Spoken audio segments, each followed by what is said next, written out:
4 अगस्त को मैंने सुशांत सिंह की मिस्टीरियस डेथ के सब्जेक्ट में एक वीडियो बनाई थी और उसके रिस्पॉन्स में ये देखकर अच्छा लगा कि there are millions of us supporting justice for Sushant.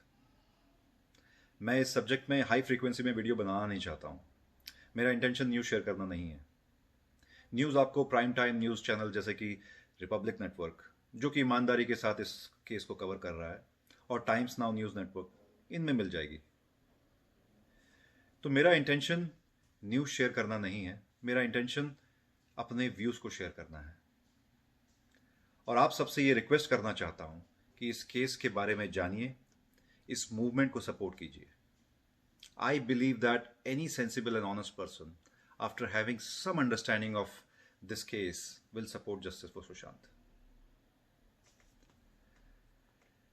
Sushant Singh Rajput murder, Navbharat और महाभारत। पहले तो why am I calling this a murder? इतने एविडेंस हैं अब तो यार, चाहे वीडियोस हैं, फोटोज हैं, फॉरेंसिक एक्सपर्ट्स की टेस्टिमनीज हैं, विटनेस कन्फेशंस हैं, and they are all worth more than any media argument.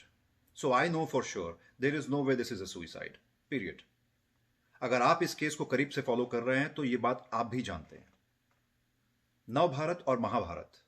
Navbharat से मेरा क्या मतलब है? नवभारत यानी कि न्यू इंडिया। इसीलिए क्योंकि this case is one of the prime examples that shows that voice of common people has global reach and impact.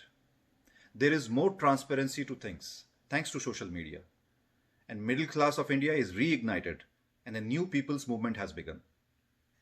Also, to some extent thanks to COVID lockdown, this case has gotten more attention and time than ever expected. अब महाभारत क्यों?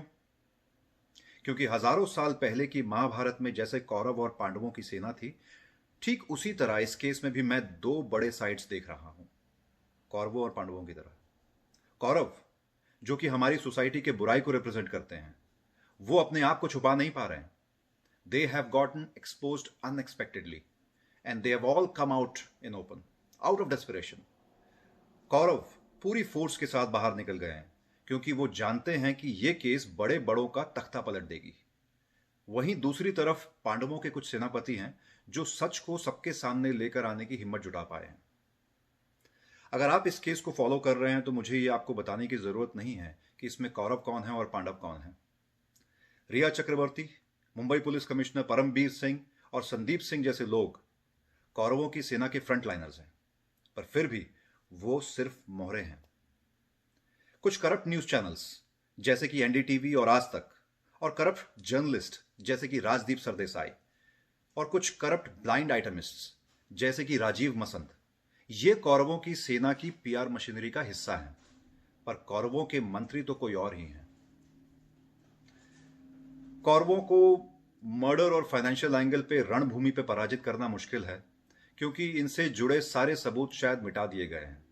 इसीलिए अब drug angle बाहर आया है। Drug की चाबी से जो ताला खुलेगा, शायद वो और कई दरवाजों को सामने लेकर आएगा। दोस्तों, सुशांत की आखिरी फोटोज और हॉस्पिटल स्टाफ की रीसेंट टेस्टिमनीज को देखकर लगता है कि सुशांत को ब्रूटली मारा गया है। संदीप सिंह, जिसे कि पोस्टमार्टम को पूरा ऑर्केस्ट्रेट किया है, अब भारत छोड़कर भागने की कोशिश कर रहा है। सीबीआई ने अभी तक उसको समन नहीं किया है। शायद वो संदीप को बुलाने से पहले कोई स्ट्रांग केस बनाना चाहते हैं। मुझे लगता है कि Sandeep is a very important link who can open doorway to both Sushant and Disha Salian's murders. His movement should be monitored. नव भारत में हमारी ये उम्मीद होनी चाहिए कि जो लोग इस मर्डर्स के लिए गिल्टी हैं, चाहे वो पॉलिटिकल फिगर है, बॉलीवुड स्टार है, संदीप सिंह है, रिया चक्रवर्ती है, मुंबई पुलिस कमिश्नर परमबीर सिंह है, या कॉम्प्रोमाइज्ड मीडिया है, they should be punished by law. Resignation is not enough. मुझे भारत की मौजूदा लीडरशिप पे पहले की लीडरशिप से ज्यादा भरोसा है। जय हिंद।